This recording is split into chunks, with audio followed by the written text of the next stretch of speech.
All right, what is up, everybody? Welcome into the latest episode of the Always Race Day podcast. I'm Connor Ferguson here with Caleb Slowha and Josh Olmstead.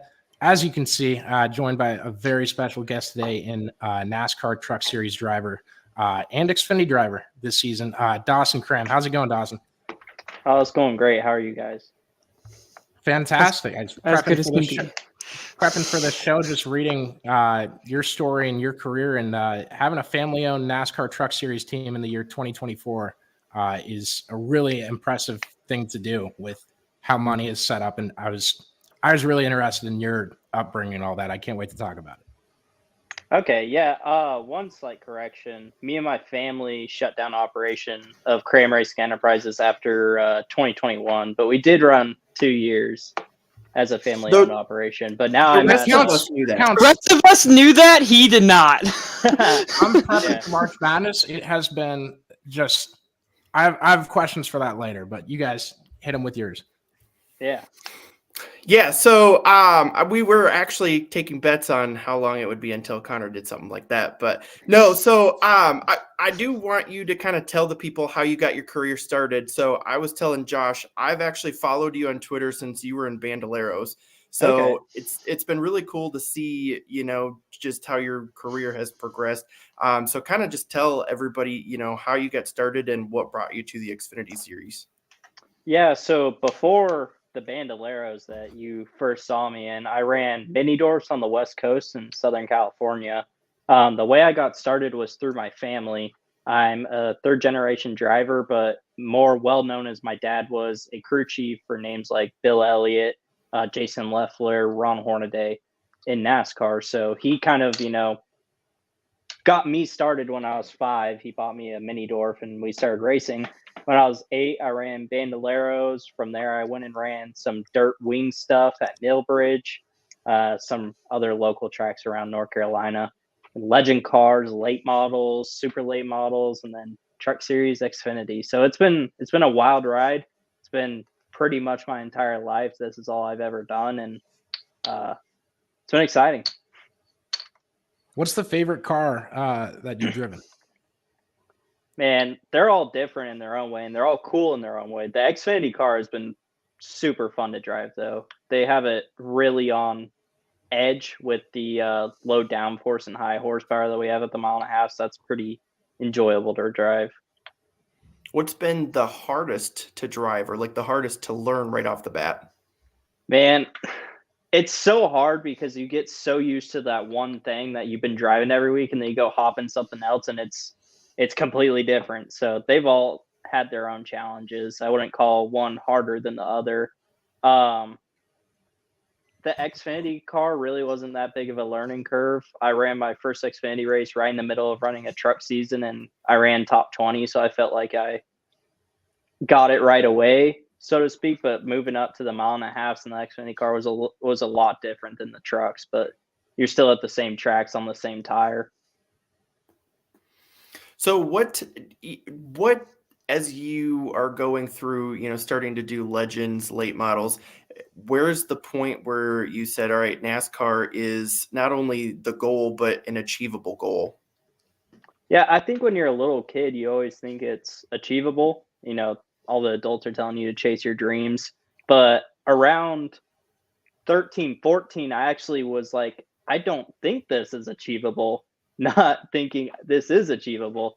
So I wasn't sure where it was going to go at, early teens running late models. I didn't see how I was going to get to that point because I was running late models around like Junior Motorsports was running late models where I was, and seeing the money that they were spending versus what I was able to bring to the racetrack of the home built late model, like me and my dad working on it in between time that we had.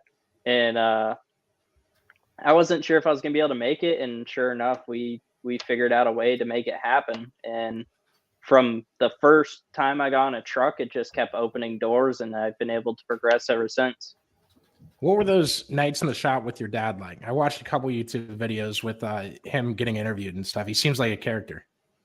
Yeah, he's a blast to be around. He's always, happy, and he loves racing just as much as I do, maybe even more. My entire family is, deep rooted in motorsports. He actually, he's from New England. He got to work on race cars in the summertime growing up with his uncle. So it's kind of something that he got to do once a year for a few months. So it really, grew the passion inside of him. And he actually graduated high school and went and did something else. And he told me a story that he went to a local fairground and smelt the smell of race cars running on the local track, and said it made his heart race. So he went down there and watched, ditched the friend group he was with, and decided that he was going to move down to North Carolina and make a go at working on race cars, and ended up being a NASCAR Cup Series crew chief. And since then has been able to raise me, who's now a NASCAR driver. So it's been awesome to hear his stories, especially working late nights in the shop.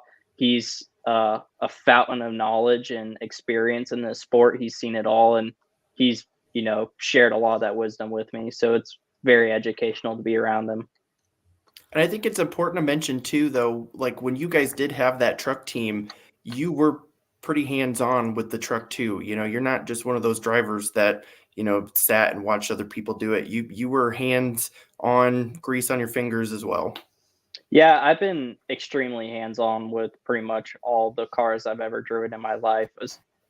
Of course, you really couldn't be when you're a little kid, but I'd say from 10 on out, I was very hands-on, especially in my teens. I worked at a few race shops interning, as well as being able to go work on my car at night. So I'd go to school, get out of school, go intern, then get home and work on my own race car. So I got a pretty large education in working on them. I enjoy working on them, and I worked as a mechanic in this sport as a way to get opportunities to get to the racetrack and meet people. So it's definitely something I enjoy, and something that I have in my back pocket, so to speak, a trade, if you will, for negotiating. How valuable is that in a garage where you're trying to earn every ride that you get? I think there's a lot of rides that, like driving where I was last year at Mike Harmon Racing, I was very hands-on with the cars I was driving, and it really helped me get my foot in the door over there. If you look at the last few drivers that have been there, Bailey Curry and Kyle Weatherman, they're very hands-on with their vehicles as well. I know that Bailey works full-time in the shop at Nice right now, and Weatherman's full-time in the shop at DGM. So it's a niche little group, but people definitely latch on to it and enjoy it. So Dawson, you're from San Diego, and Iowa State got slotted in Stanford's region for women's basketball. I go on a flight there tomorrow. That is why the prep work took so long, and I had that mistake. I need some advice from you for an Iowan going all the way to California for the first time. What should I expect? Man. So I hadn't been to California since I was 8 years old until last week or the week before, whenever we were flying home from Vegas. This is perfect. Great. My plane stopped in LA, and it seemed pretty normal to me. It just, there's normal people. People held the doors open for me, said please and thank you. I didn't see much other than the airport, but I can tell you about Las Vegas and Phoenix. I go there a bunch. Expect it to be really dry. It hurt my sinuses to be out there for like 2 weeks. Food is very expensive. Pretty much everything's pretty expensive. Gas was really expensive. I think it was like $4 a gallon for 87. So just expect what you're used to paying for things to be like 20% more. But the people are nice. The scenes are beautiful. The California is just like mountains and oceans and everything. It's actually quite beautiful to be out there. So I guess bring a camera. Fair enough. I kind of want to talk about how last season went in 2023. You ran a truck race, had a handful of starts through the Xfinity Series, including in the season finale. You had a 19th place finish, which was the best of that year. Like circling back with the Mike Harmon days, like how was that? How much did that help in getting into the situation that you are now? And with having that 19th place finish at Phoenix as the finale, what kind of momentum does that bring into the 2024 season? First off, everything that Mike Harmon did for me has been able to produce where I'm at today. He really, truly did revive my career. I was in the gutter, downhill, going nowhere, sitting at home. Well, I wasn't sitting at home. I was spotting, but I wasn't in a seat other than he let me come and drive his cars. And together we built a very decent program. We had some great runs there at the end. We didn't miss a race past, I think, Michigan together, which is, pretty hard to do. There's some pretty stout fields last year, the same as it is this year, but he was very influential in getting me this ride, or just, my performance in that car and showing people that I was able to bring cars home, plus get them in on speed, has been pivotal in getting the opportunity that I'm at. Johnny, it's funny. I feel like Johnny hired me so I couldn't send his cars home anymore because there's a few times where I sent the now ride I'm in home last year. But I also got to run a truck race for the for G2G in Tim Vines. That was a blast because it was at Darlington. I've had a ton of fun. For some reason, I've run so many races at Darlington in a truck. I don't know how that's worked out, but I only had 31 truck starts, and I've ran like 5 races at Darlington. I had noticed that as I was going through. I was like, there's a lot of Darlington races here. Yeah, I don't know how that happened, but it has. I've had a ton of fun at Darlington in a truck, but it came to an end pretty shortly. We only ran one stage and then had to park it. My teammate actually blew up in front of me. It was Brennan Poole. He blew up in front of me, and then I was like, oh, maybe we'll have more tires to run. And they're like, no, we think you should park this one. So I ended up parking it. And actually, that truck like caught on fire the next week at North Wilkesboro. So maybe it's a good thing that I parked. That's wild. Talking about tires, I didn't know if you tuned into the Bristol Cup race on Sunday. I want to know what you thought about that. I loved it. I think everybody loved it. I haven't heard anybody complain yet, other than some drivers were Caleb, just. are you going to be the guy that complains about that Except race? this guy. No. The only complaint that I had is I didn't like those 2 stints where they got into like a Daytona drafting situation and they're just running, saving gas and everything. I don't want Bristol to be like Daytona where they're just pack racing. But otherwise, yeah, I mean, it was a very old style race. The stuff that you see at the short track level, like it was good, hard racing, tire management. Like I loved all that. The only complaint I had was I didn't want to see the stupid draft racing at Bristol. Sorry, Dawson, I cut you off. Caleb compares every track to Daytona. It's not. We're on a 5-week streak. Yeah. Well, I mean, here's the thing. So it's a kind of a good segue because I do want to ask, like we started the season. I'm not a huge fan of super speedway racing. They hate on me for it, but I want to ask your perspective now that we, started off the season as a small team, going to Daytona and then Atlanta. You got 2 of those drafting tracks right at the start of the season. Yeah, that was different for sure. Every year I've run, there's been like a different layout for where we go after Daytona. Like one year we went straight back to Daytona and ran a road course, and then the next year we went to Homestead. And the year after that, I think we went to California. So it's weird to leave there and go to Atlanta and do the same thing over again and run in a pack all day and just keep the nose clean. But that's the main goal of a small budget Xfinity team, is to go there and hope that everybody in front of you wrecks and you don't, and you collect a bunch of points. We didn't really do our job at Daytona. We did our job in Atlanta, and then nobody wrecked. So it is a tough 2 races, but my teammate had a really great race in Daytona, following the strategy of don't hit anything. I think he finished like 17th, and there's a few other small guys that followed that strategy and ended up with some good runs. So there's a way to do it and an art to do it in the small team bracket. You can also be like, a good example would be Tyler Young's trucks on super speedways. They've won twice now, and he lets them go race in the final stage. Or Jordan Anderson is, a smaller team that allows his drivers to race in the pack. So it's kind of you got to make a conscious decision to go race, because the small teams that you see win races on plate races are usually racing and destroy like 10 cars in a row for a few years, and then all of a sudden they win one. So it's got to be a conscious decision that you're going to go race. You can't just run around and then destroy the car all of a sudden. Well, so like a team like JD, so like they tend to bring, a decent amount of cars and stuff, but like what do you guys start your season out? What does your field look like for the shop as far as cars? They're pretty full. We got a little bit behind at the start of the year just because we didn't have any money in the door because we weren't racing.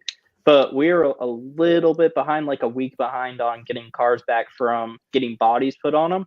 But I haven't heard the guys complaining about putting cars together, and I go down there 2 to 3 times a week, and it's been very productive. I see a plethora of cars. We, knock on wood, haven't destroyed a car yet. So I know that we have 2 good 1.5-mile cars for the 4 team and a short track car and a speedway car. And that makes all the difference too. I mean, if you go and you wreck at Daytona and then you wreck at Atlanta, I mean, it definitely can put you in a hole. So yeah, I mean, keeping the wheels on it the best you can is always a good thing, especially with that smaller team. So that's good insight for sure. Yeah, absolutely. The goal is always to finish and keep the doors on it.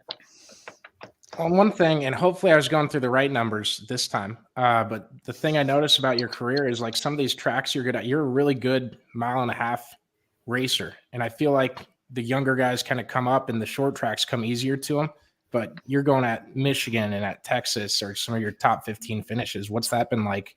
And how did you get so good at those kind of intermediate tracks? Yeah, so some of them, they come easy and some of them don't. I felt like I've always been really good at Martinsville, but that was my first ever truck start, and I had a lot of runs there that were good. We were first last year in practice in Bobby Daughter's car, which was crazy to expect, and ran top 10 all day. But when I was 18, I started running 1.5 miles in a truck, and the first 3 I did were rough. They were not good. We were in like 30th in all 3. And then I kept studying it and talking to as many drivers as I possibly could. Some of them, wouldn't talk to you. Some of them would. A lot of the veterans were very nice and sharing their stories with me. And I just took all their knowledge, wrote it all down, watched footage, watched all the data I was allowed to have, and kind of built up a notebook of it and started having success. And once you have success, you're having fun and you want to keep it going. So you study harder, you study more often. And once you do it right, then you know what to do the next time. But Vegas has always been really good to me for some reason. Michigan, really good. And Texas have been really good. Those are just, I don't know why. We always run really good there. Maybe I just get it. Who gave you the best advice out of that group that you were asking around? A lot of them have given me advice in their own ways that have all been different. Back when I was 18, I really didn't know the questions to ask, and I was only asking performance questions. Matt Crafton was very helpful to me, which he didn't know me from anybody and spent a lot of time talking to me. I actually remember he won a race at Kansas, and I walked over to Victory Lane after they got done with their celebration and sat there and talked to him for like an hour in Victory Lane. BJ McLeod was very influential. Landon Castle. Brendan Poole has been a massive person for me to lean on the past 2 years. I call him up about once a week. I might annoy him actually, but I talk to him for about an hour every week. But there's so much depth to the sport that you just need to keep studying and trying to learn as much as possible, especially being as young as I am. Yeah, I would want to piggyback off of the questions that was asked previously. Like you were talking about how some tracks kind of seem to become natural. We talked about the speed at Martinsville in the top 3 series, the 13th place, career best. Kind of like you have ones that kind of come natural to you, but what's one that like you look forward to? Like what are some tracks that you circle on the schedule? You got Martinsville in 2 weeks, a few more weeks after that. You got like Michigan. Like what are your like looking forward? What are ones like that you look forward to, and then ones that the team itself look forward to? Yeah, so everybody has places that they feel like they're really good at just for whatever circumstance. My personal best one would be Martinsville, so I'm always excited to go back there. Darlington is a blast because it was the race that I used to go to with my family every year and watch the Southern 500. from the Bojangles suite back when I was the Bojangles driver back in Legend Cars. Daytona is always, in awe to be a part of. Talladega is a blast. They're all pretty fun. Indianapolis is like the most gorgeous facility ever. So I haven't run it yet, but I've been there and enjoyed it. So we'll see what it's like to turn in a square. Did you ever get any free Bojangles? I used to. I used to get gift cards. So when they had the Bojangles Summer Shootout and I was the Bojangles driver, when you would win a race, they would give you gift cards, and we actually won so much that I was handing them out to people because you're eating Bojangles like every single day. But around that time, I turned 16, and it was pretty nice to have like $2,000 saved up in Bojangles gift cards because I didn't pay for lunch for 2 years. We won't talk about the fact that just randomly they had the Bojangles car winning the Bojangles shootout a lot. Sounds like so I actually won the inaugural one, which was so cool to go out and win the inaugural one. It's like the stars aligned. I think the next thing kind of really is, as you get going in your career, what's some of the goals that you have, in the next couple of years? I would guess, your overall goal down the road is to be in the Cup Series full time. But what's, kind of the path for you the next couple of years?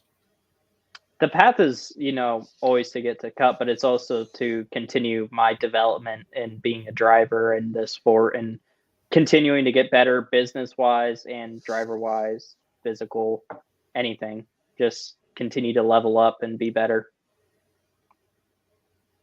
All right, so I want to know, and you pick your dad, Mike Harmon, any of these people that have been surrounding you in your career. What's the wildest story behind the scenes that some people might not know that you can say on here? I should say. Off the record.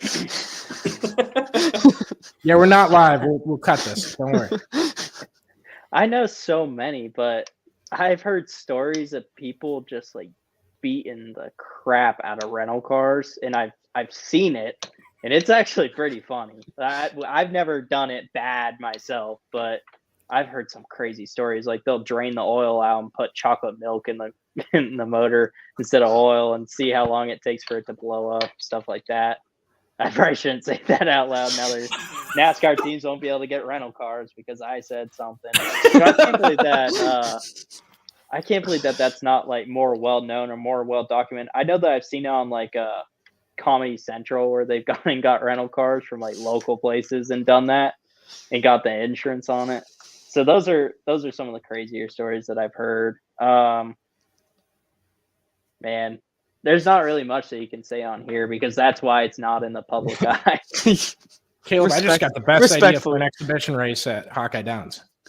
What's that? There you go. So Caleb works pretty. What do you do at Hawkeye Downs? Give me your title. I help with their marketing and social media. Yeah, Hawkeye Downs is where Joey Gase is from, right?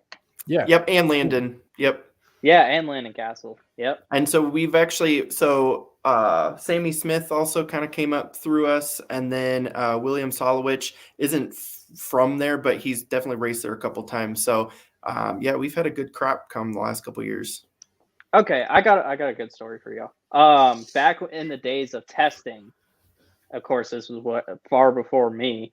I won't say what team this came from or how I know it, but I know that there's a team testing at Texas World Speedway, which is, I think it's a 2.5 mile speedway, like a super speedway. They're doing aero testing, and they strapped someone in the right side of the race car and held up strings and stuff. And I know that people did that at the 5 mile track out in Arizona too, where they cut like rear clips out of the cars and run them with no rear clip just to see how much faster it go. Running with no windshields or anything. Yeah, trying to get that speed record, but unofficially, I guess. Is there any chance that the next Talladega race you'll show up with a webbed glove? Probably not. Probably not. You got. I think he likes his point situation. I don't think he wants any impact. That was only noticed because it was on camera, Josh. Yeah, You can get that by. is true. I don't have an in-car camera. Hidden advantages. Caleb, I mean, you guys did got he anything go else? any faster? Like, where did he qualify before he got disqualified? Was it even worth it? I mean, what didn't he put it on the poll? I thought he was. I Yeah, I thought he don't was. think Like, Yeah, he put it on probably. the poll, I think. I Well, thought that no, for the- McDowell was on the pole. Yeah, so for that race, but so Daytona is where he had it, and he ended up on the pole, and then Atlanta he was second. So it's Maybe there's something to it.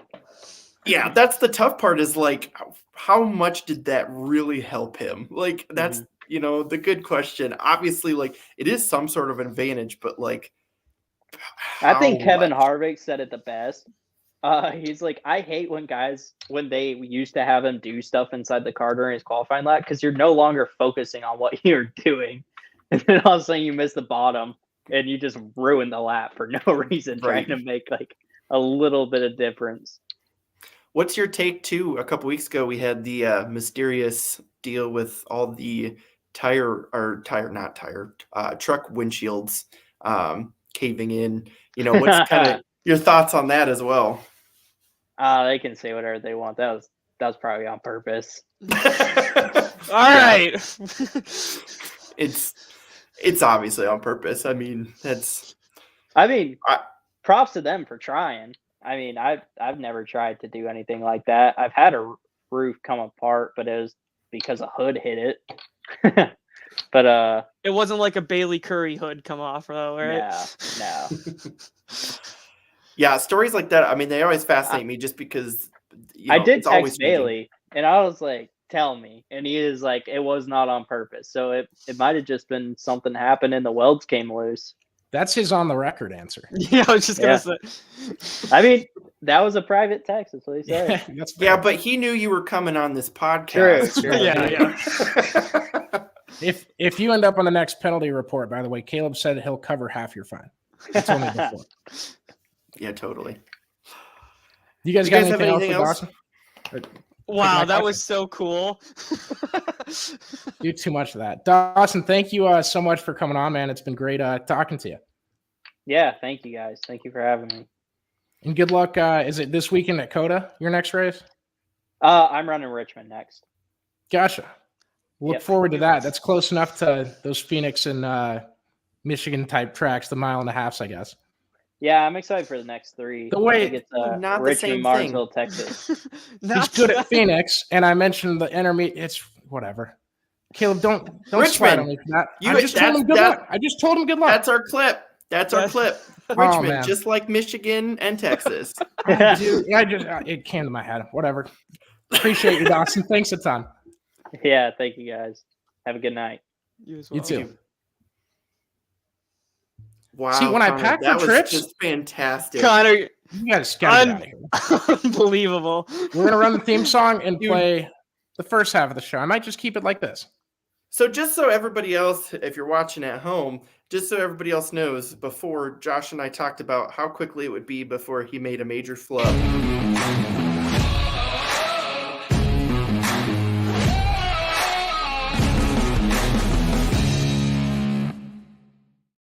That is too Cut you off with the theme song.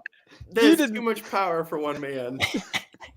We knew it would be Okay, so how I want to soon till defend you made your myself. flub, I want to defend myself. and before you started bringing up like basketball or college sports. I'm going to California. He's from California. I'm flying there tomorrow. It could not be more on just topic. looked out all your questions that you had to ask him, like the first 3 you asked, immediately just like had irrelevant possible answers. Like someone from Cali, like what do I need to know? I haven't You're been on my podcast criticizing my questions, Josh. Oh, Our boys. Well, we podcast. I appreciate misspoke, Dawson man. for coming in. Also, we should probably give a shout out to Carl Auto Group because I think Connor missed that at the beginning too. We can do it now. Sure. I think Well, we're going to keep it in this order, but really appreciate the fine folks at Carl Auto Group for presenting our show and allowing us to do what we do here at Always Race Day. They are a fine group of people. If you're looking for a car, look no further than the great guys at Carl Auto Group. I Thanks to would them. not Okay, I gotta throw my excuses out there. I would not recommend putting chocolate milk in the engine of your Carl Auto Group car. Yeah. I agree. We'll get to that rental car race in a second. What's going through my head, his best finishes came at like Phoenix, Martinsville, and 3 intermediate tracks. And I said Michigan, thinking I want to know where say you got Martinsville. Texas from. I don't know. I thought Texas was on I was looking at his top 20s. Okay, And this is why I might have looked one line. I was up, left, right. deep into the research for like a half hour before. This is why we can't have nice people on, because Connor, we're like, oh, we're the racing experts, and then Connor's like, yeah, Richmond's just like Michigan, college sports. I meant to say, Jesus, you guys. Oh my goodness. Anywho, let's get into NASCAR at Bristol and the absolute 90s race that was. You had the bottom groove at Bristol, and you had tire wear, a lot of tire wear. Hamlin ends up getting the win. 5 cars on the lead lap, but it didn't feel like that. What's your guys' take? It felt like that. Yeah, like it was damn entertaining. I wouldn't say it felt like that at all. I mean, personally, like that was a hoot and a half, in my opinion. Like that was everything I asked for. That's our quote for the week. But like, no, that race was absolutely fantastic. Like I loved everything about it. I mean, what was it? A record for most lead changes in a short track? Like that's all I could ask. Like tight battle for the lead. I don't care how it's happening. Like it wasn't like this that Caleb complains about all the time. It was guys actually getting shuffled around, like moving to the front. What I said in one of my favorites, comparing that to Daytona is absolutely insane. There was no drafting happening whatsoever. They were just trying to stay a second and a half off the pace. It's not the point. I didn't say, oh, they were drafting. I said pack racing. I've said that multiple times. We can pull the record. We should pull the panic button record at some point. Yeah, and you guys are going to be sorely mistaken on that one too.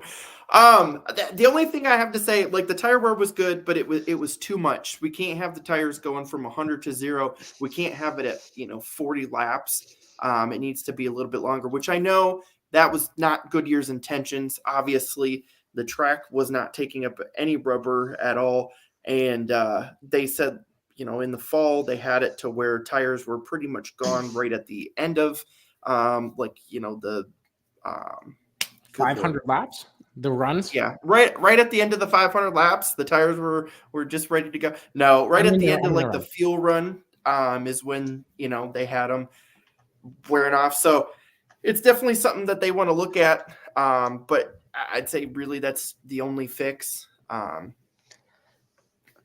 So there's two things about that. Hold on. Yeah, go for it. We got it. There's 2 things I want to bring up about the tires that I thought was very interesting that they did in the broadcast. Is one of them was they showed the thing about Noah Gragson in his like team meeting. They got like the inside report of it. They were talking about like the fuel mileage, like the stage lengths, the fuel mileage, and then because it was like 109 laps they could push. I don't quote me on that, but then they even was like specifically said that like tires probably no more than 50. Like they knew that going into it, and I thought that was kind of cool for them to bring up. And then another point that I thought was very interesting was they talked to one of the Goodyear officials. I don't remember his name, but they had no idea why. Like obviously the track wasn't picking up rubber, but this was the same exact tire we saw. So like the fact that Goodyear themselves didn't even know what was going on, I thought that was like added more like intensity to the whole deal and like what to do going forward. It sucks that race happened like in that all unfolded during Selection Sunday. That was the only thing that beat NASCAR in the ratings this weekend. That killed me because no one knew what was going on. No one knew if there was going to be an extra set of tires. No one knew what Goodyear's plan was. Some crew chiefs were calling for him to red flag the race and drive more tires 3.5 miles to Bristol and run it on Monday. which Yeah, that's what happens when you have a driver that doesn't know how to manage tires. TV sport, made for TV event. You got to finish it on TV, especially when the weather's good. But no, I am curious as to how the resin may have affected the rubber getting laid down and stuff like that. But either way, it's like the resin was like gone. Like it was so faded by the start of the race. Like how many tires are not laying rubber there? Well, that, and you have to remember too, I mean, it was a little bit cooler, and obviously, it was cooler than what we typically would see in the fall too. So yeah, I would guess it's, maybe a combination of things, and we're going to let the people that get paid way more to specifically analyze that, handle that, but it definitely was an interesting thing for sure. How did, so I need to go back and watch the final 100 or so laps, but what was the case with Hamlin and Truex getting so far out in front of both Brad Keselowski and the rest of the field? How did you guys take away that they made those advantages? Were they just that much better at saving? I mean, I think it's a little bit of kind of everything. I mean, the Gibbs cars were super fast all day long. Truex was up there most of the day. Hamlin was super fast all day. Ty Gibbs was super fast all day. I keep forgetting I'm partially cut off, but they were like 1, 2, 3, 4 for like 50 laps. PTSD from the last podcast. Yeah, they were fast. So you have that. Plus, you've got it where, I mean, Hamlin is a at heart short track racer. Like when it comes to tire management, he's going to be able to do that as well. So, yeah, I think those guys just did really good at managing their stuff, playing the strategy well, being fast, having a fast car. I think it all just kind of came together for them, at the end there. What did you think of the battle at the end? I was hoping Truex would throw it in there a bit, but I don't know that I had the confidence that he had the tires to try and do something like that. When have you ever seen Truex throw it in there? Dude, you're going for a playoff spot. Wait. When have you ever going for a championship? Hold on. Yeah, I was gonna say even back at Martinsville when he was literally like on the bumper of the 22, like would not touch it. That's not Truex's game. I've never seen Truex do that. You guys are taking my words tonight as if I'm not on 3 hours of sleep, taking my words so literally. Yeah, I'm not saying he was going to clean him out and wreck him. Yeah, but that's not Truex. Truex doesn't even, especially if it's a teammate. So you're conceding that he didn't try and said, "I'm fine with second. Not going to try to pass Denny." He didn't have the tires to, and he even said himself, he was like, "I am so happy with a second place." So I will say, because it's been, what did they say? It was like half a season since Truex's last top 5. Yeah. So take your damn check, get out of there, and we'll see you next week at Coda. What do you guys want to see from Goodyear or NASCAR? I guess. But when they go back to Bristol in the fall, move it to 60 laps. I want to make the tires last 60 instead of 40, and that's good enough for me. I'd say 60, and you can't. It has to be like a gradual deal. It can't just be like tires are popping left and right. Well, but we were literally seeing guys that were like, I mean, obviously there was fall off, so it wasn't just boom, but we were seeing guys that were like going, and then all of a sudden, I mean. They could not even. I could probably run faster than. Who was the one in the first stage? It was Kyle Busch. He literally was second place, going for the lead. 5 laps later, he was 28th. Like I think Kyle Busch saved a lot of people's days with cautions. He had some quote during the race and said, "I'm glad I'm the one saving everybody's stuff." I haven't cussed on this podcast yet. We got a streak going. 40 minutes. That car had to have been set up wrong. Like, there's no way Kyle Busch was like over driving and wearing his stuff up. Like, I mean, there just had to be a setup. You think? Are you accusing him of spinning out on purpose? No, I'm saying the way that RCR had their car set up, it had to have been eating the tires more. they did talk about it too. In this car, Kyle Busch has not been able to put together a good Bristol finish. Like, he has just really struggled with this car. And he was there, at the he was there until the fall off. Didn't he almost win Bristol Dirt? Okay. He did win Bristol. Bro, Dirt. Did win that's Bristol not Dirt. even- Okay, that's right. That's what I thought. Huh. That's weird. Okay, and Michigan and Texas and Richmond are the same thing. And we're going to move on. We're not going to sit here and harp on it, Caleb. Unless you talk about panic buttons and Joseph Newgarden again. I'm just saying. Can I hit my panic button on Ford? You can't. Yeah, but here's the thing. They've been fast. It's just like they can't. They don't have race trim speed. I mean, Brian Blaney came into this race with the points lead. I don't even know where he's at, but like, I mean, he was like the only Ford remotely close to, I guess Brad was too, but like Briscoe was third place fast though finishing too. race car. Logano and Cindric were outside the top 20, and then Blaney put it 6 no, or something like I that. think you're McDowell right. ran top 10 almost all day. Like, it's hard because they've been so like up and down. You can't make I don't think like this race, Daytona, Atlanta, you can't really take too many data points from the results just because of how unique these races are. Obviously, they'll add up by the end of the year, but when are we going to see a Bristol like that? Another short track like that.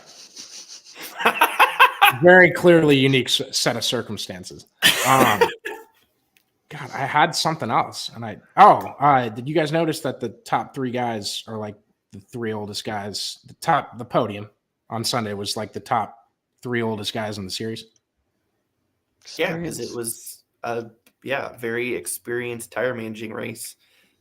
I mean, it's shouldn't really be a surprise. Plus, you have those guys that like you think about the guys that have came in the last several years where we've had the stages and everything. Those guys aren't used to managing races like that. But the Denny Hamlins, the Martin Truexes, those guys were there before that, and they're used to those kind of races. So they've got experience in that where the Harrison Burton really hasn't. Yeah, that's a great point. Josh, we got Sanchez and Friesen. Take me through it. So, Caleb, what happened like between the on track? Do you know exactly? I do. What led to Friesen that? is Then talk. not Friesen. Connor will get mad at some of the things I want to say, but friend of the show, Stuart Friesen. Okay. Sanchez got to the outside of Friesen, and they got onto the straightaway, and Friesen just acted like there wasn't a truck on the outside of him, which we've seen at Bristol before. Like, don't get me wrong. What? Keep going. We've seen that at Bristol before. Like, it happens, right? It's just part of Bristol. But then what you don't do is after the race, after you put a guy in the wall, you don't go shove the guy that you put in the wall. Like, completely mystified me. Multiple drivers have came out and said Sanchez was not in the wrong on that one, including I think Kyle Busch even made a comment about it too. But yeah, they get to the straightaway and Friesen just keeps coming up like Sanchez wasn't there at all. And if this is a short track race with no spotters, Friesen's got a point. But this is NASCAR when we have spotters. And all right, so if I can get him on the show again in the next month, can you cut a clip of that with like some dramatic music in the background, like 30 seconds, and we'll just play that and go, everyone here's Stuart Friesen, and then me and Josh will leave the broadcast and we'll just let him yell at you. I mean, facts are facts. No, I mean, I'm just giving you crap. That's when you that sit, regardless. That's when you sit there with your phone or like you screen share and just read all the tweets. Read all the tweets of everyone. What I'll do is Nick Sanchez. I'll get a cameo. I will buy a cameo with Kyle Busch telling Stuart Friesen how it is. That seems like a waste of money when you can do it yourself. Well, I'm not Kyle Busch. He's not a two-time champ. You're a public figure just like he is. You're having some troubles tonight because, Richmond, Michigan, Kyle Busch, Caleb Slowhawk. But Truck Series in 21 and 24. dude, I can't even. IndyCar this weekend at the Thermal Club. I'm excited for this. I'm not. amped. Why? I have my concerns. I think the format's dumb, and Scott Dixon agrees. So I'm just going to say that right off the bat. It's an exhibition race. They're trying to do like an all-star race. Obviously, here's the thing. You're going to have an exhibition race. I know I'm being Connor tonight. What is the thing? You have an exhibition race that's going to be a 10-lap shootout with 12 cars. The feature is 20 laps according to the sheet I got sent. Do you not read the effing podcast rundown? Let him finish. I know that tonight's been a struggle with half facts, so I'll fill you in on the rest. Please. Yeah, please do. They're doing 10 laps. They're doing a break, and then they're doing 10 laps, i.e. a 10-lap shootout. Josh, can I put you on a research mission? This is true. We fact-checked it at the beginning of the show before we even got on. I wasn't questioning the trugarity. Not okay. a word. I know. What's the length? What's the length of this racetrack? 3 point something. Oh, gotcha. It's like a smaller Road America.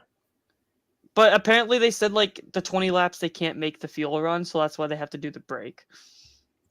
So why can't you just do like live pit stops?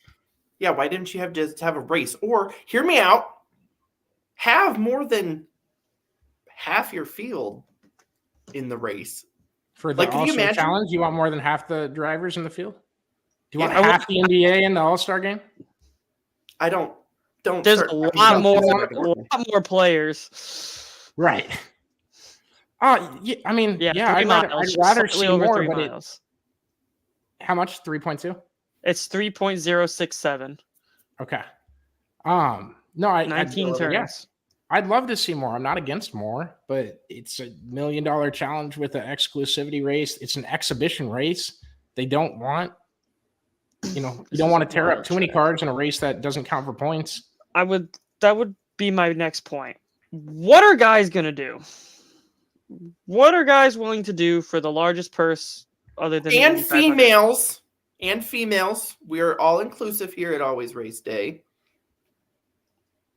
What are people going to do? You guys are going to kill me. No, I've watched. So if you guys call me stupid for this comparison, I swear I will drive up there. Anyway, I watched $2 million to win dirt races at Eldora in my career. Each of them, I would say the sprint car one, no one was in position to. The late model one, there's a caution late.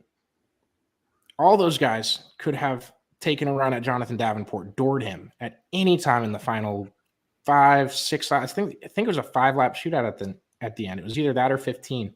But Davenport had lapped up to the 5th place car, and it was the top 5 racing for $1 million. And that's a massive deal in that line of motorsports. And no one even went for a dirty move whatsoever. I think, sorry to bash anyone's excitement, the IndyCar garage respects each other just about the same. I'd be surprised. I wouldn't be absolutely floored or shocked. But yeah, what is the hand thing? That's the end of my statement. What happens if Roman Grosjean makes the field? I was gonna throw in the caveat. There's a couple guys that might try something. We've seen Rossi, Rosenqvist. I'm not calling these guys dirty drivers, anything like that. But you can get squeezed anywhere on the track. Things might happen. I just don't think there's too many drivers in the field that are going to be like throwing a haymaker in there in an Indy car. So there has been several drivers that have kind of already alluded to that. They've already pretty much said, like, we don't race for purses. It's really not going to do much for us, especially when you take out the fact that, like, the team gets part of it and stuff. So it's like, okay, let's say you're getting $500,000 for winning this thing. is it worth tearing up and destroying an entire car for no reason? Because, so some drivers have already alluded to that. But one thing that I think it was Scott Dixon also mentioned, he goes, we're not real motivated by the money, but for some of the young guys who, are looking for a win, looking for a chance to prove themselves, or are looking for that cash, that could be in a situation where if we get one of those, young guys that are in that position, we could see something kind of entertaining. But I have the same feeling that when we go there, it's, not going to be a, crash fest like we think. The heats could get interesting. If you're going for a spot in the race, you could see a little bit more action in there. They got more drivers in the heat races. There you go, Caleb. You got your wish. Yeah, it's going to be, you know what? I'm excited. I'm glad to see the IndyCars back at Richmond. I think it's going to be a great race. What? Well, Richmond's just like the Thermal Club. Do you think Richmond and Phoenix are that different? No, but Richmond and Michigan are. Yeah, I know. I literally Michigan told you I part. misspoke. Anyway, thank goodness I came on here with my 3 hours of sleep and 6 hours of planning. If you watched Dawson, though, he was like... It was great. Dude, out of all the times you've ever given me crap, like this is just, it's great. I'm cool with it. Whatever website. I'm never taking crap from a website I've never heard of again. I'm gonna have to do my diligence on that because it said nothing about the team shutting down last year. After last Racing year. Reference did it on his stat page? Well, you could tell by the numbers in the team owners that it's just all this. Or just watch truck races too. That you just see 19 of the 33 races. Then next year it's just a completely different team and not even one team. You kind of just assume. That's just what I did. Yeah, the amount of races I watch and other things. I have a limited bandwidth. Some of them I watch on mute on a second TV. It's not the easiest thing. We'll get better. Don't worry. We'll get better. Coda this weekend, and then I had something I wanted to say to you about this damn IndyCar race. Say some. I do have. I hate to be the bear. Go ahead. You're a bear now?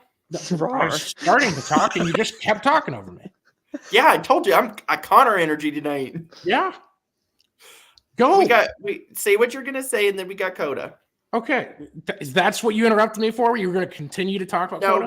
we were gonna continue on with something else, but say what you're gonna say.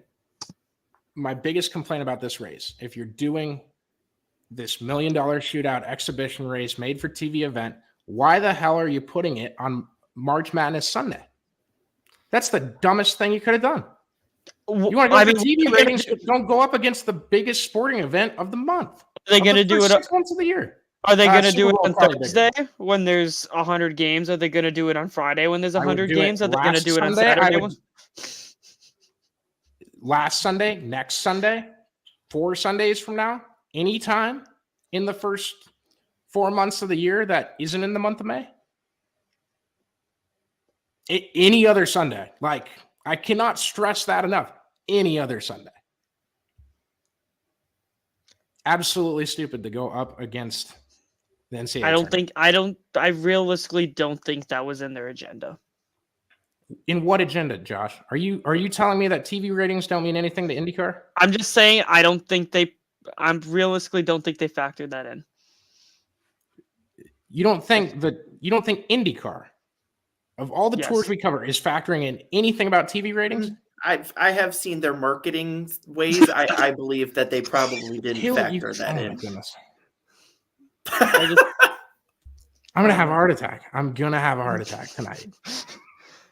That's the dumbest take you've ever had, dude. I just frankly don't think that was something that was in the You don't think they look at TV ratings very heavily? It's a topic on Connor Daly's podcast every week. I just don't think that they were like, oh.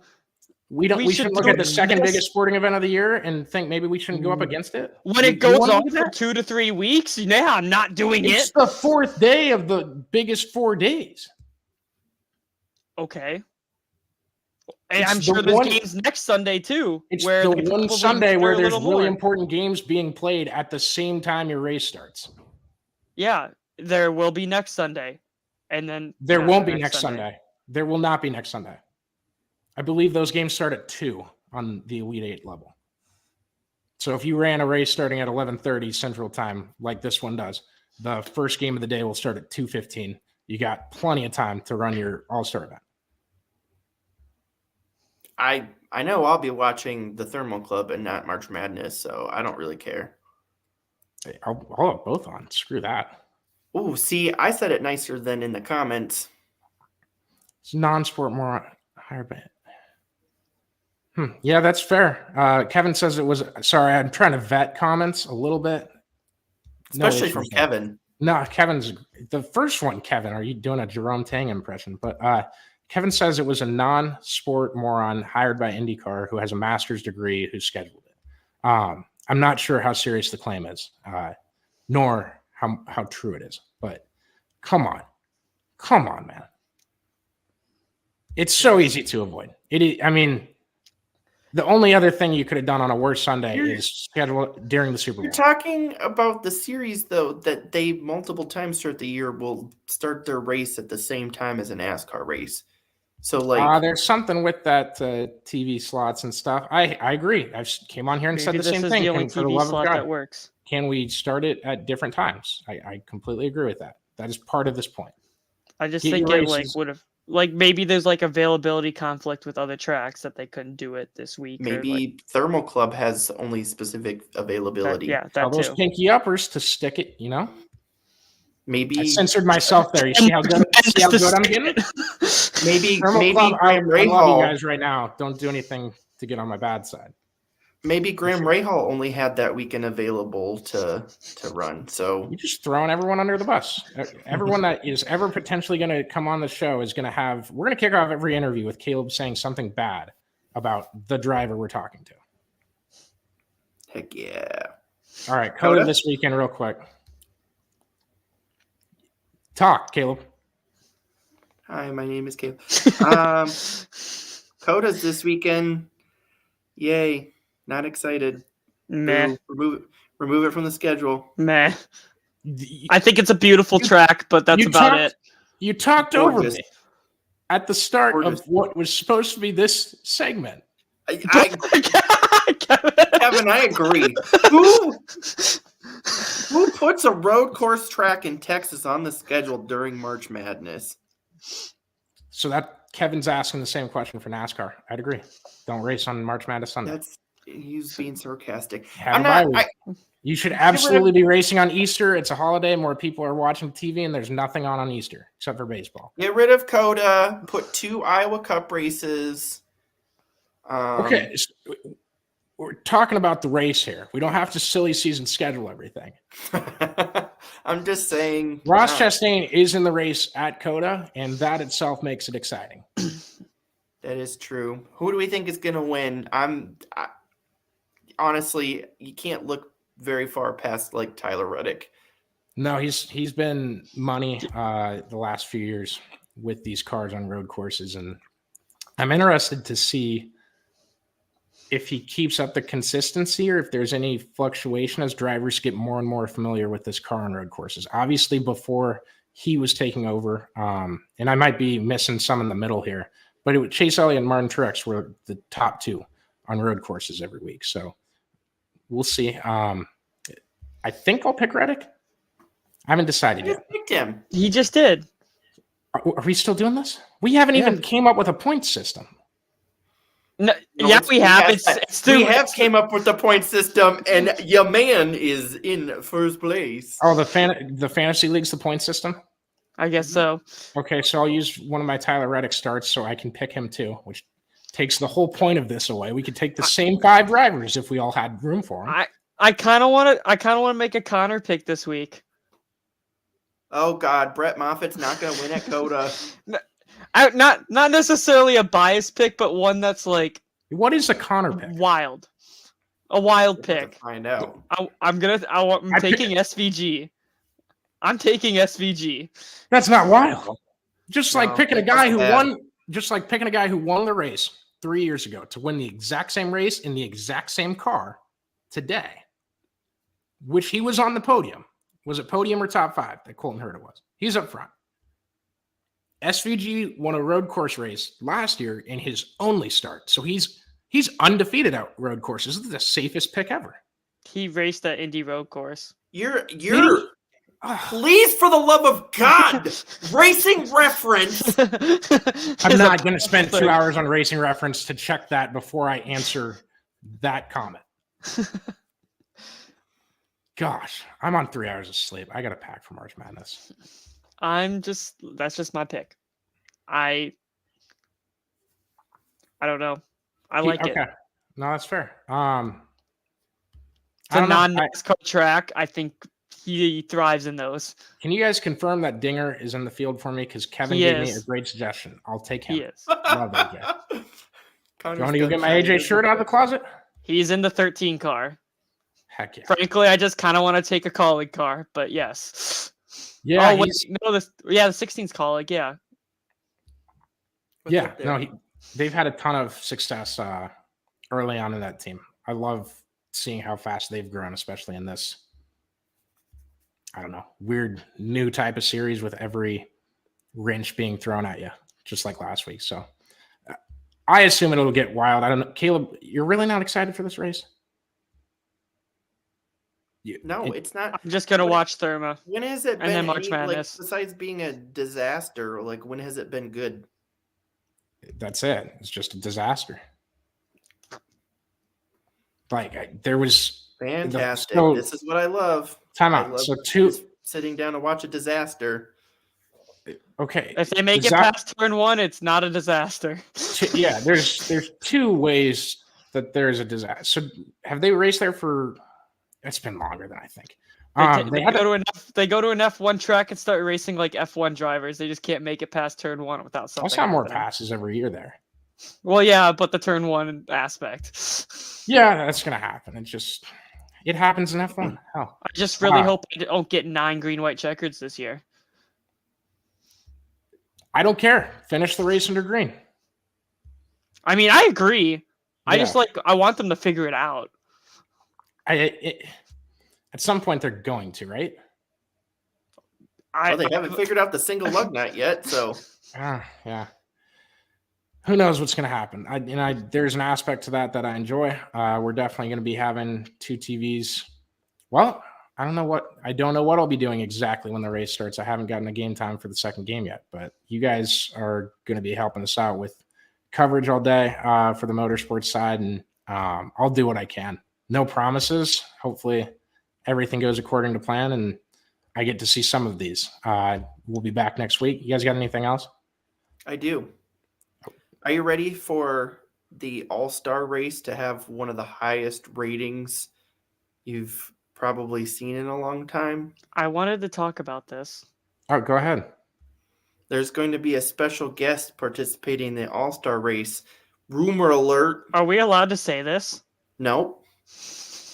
But we're gonna. Did you not see what Hendrick leaked on social media? I have not yet. No, I have not been on social media in an hour and a half at least.